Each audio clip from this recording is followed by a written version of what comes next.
Today, we're making a vegetarian miso soup from scratch. Miso soup consists of two major ingredients, a dashi stock and miso paste. Everything else is optional and fair game.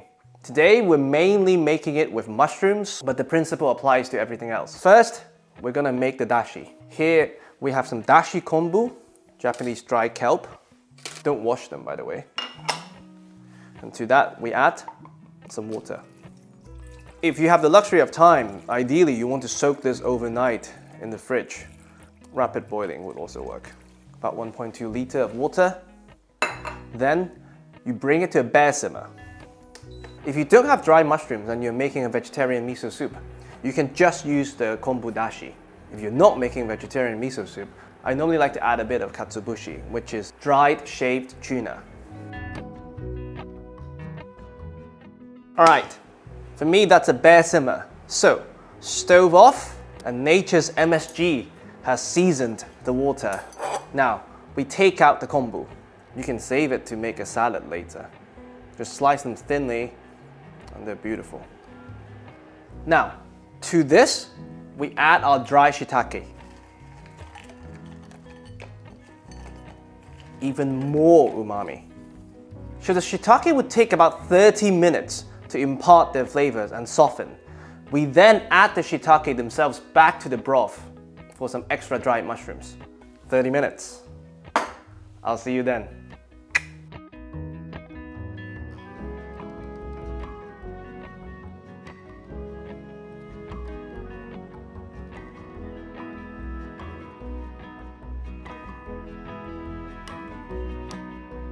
It's been 30 minutes, our mushroom dashi is ready. For the last 10 minutes, I brought it back to a bare simmer just to speed things up. Now, we add it to our stock pot. Dashi in. And you bring this back to a simmer.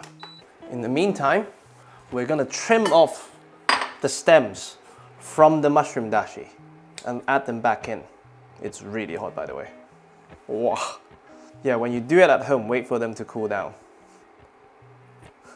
The stems are really good for the dashi making, but very tough for eating. So that's why we have the two-stage approach. If you have stemless ones, or the sliced ones, you can just boil them all the way through. Perfect timing, mushroom back in. And for the amount of ingredients we have, I would top it up with just a dash of water.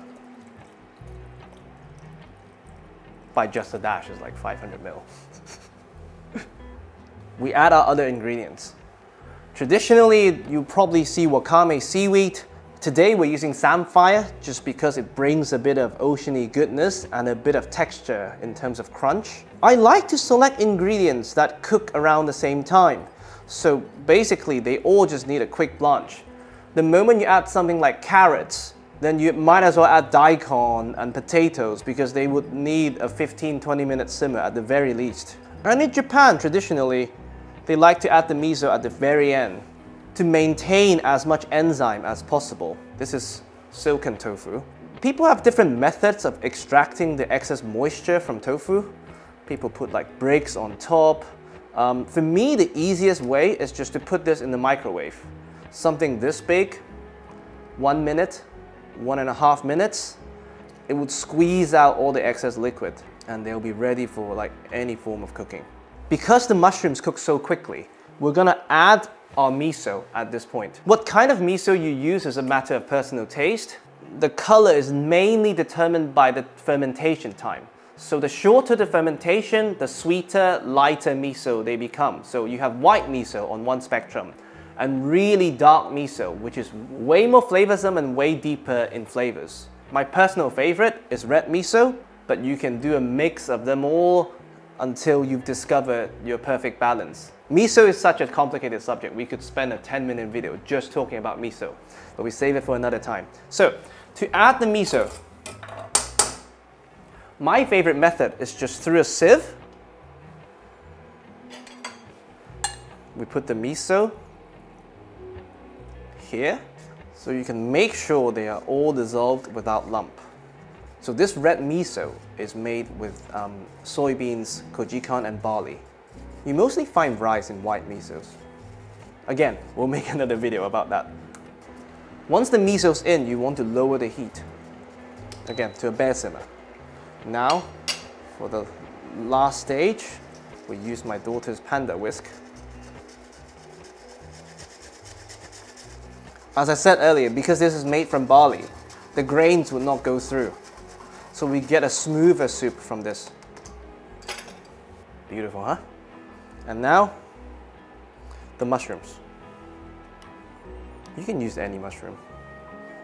This is just a selection from my local grocer. With a lot of these mushrooms though, you want to trim off the stem because they're very earthy, too earthy and overpowering. King oyster, my favorite. Enoki. They sweeten the soup a bit. I never know the name for these ones, but they're tasty.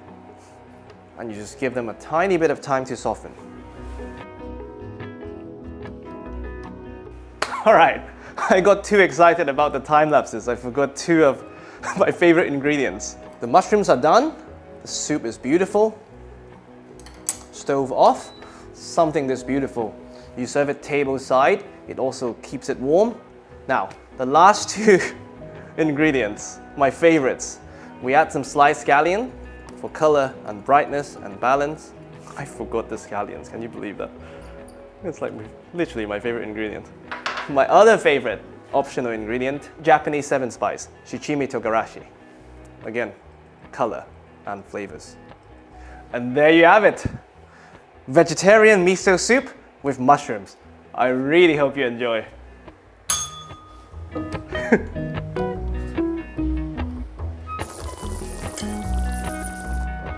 So beautiful, huh?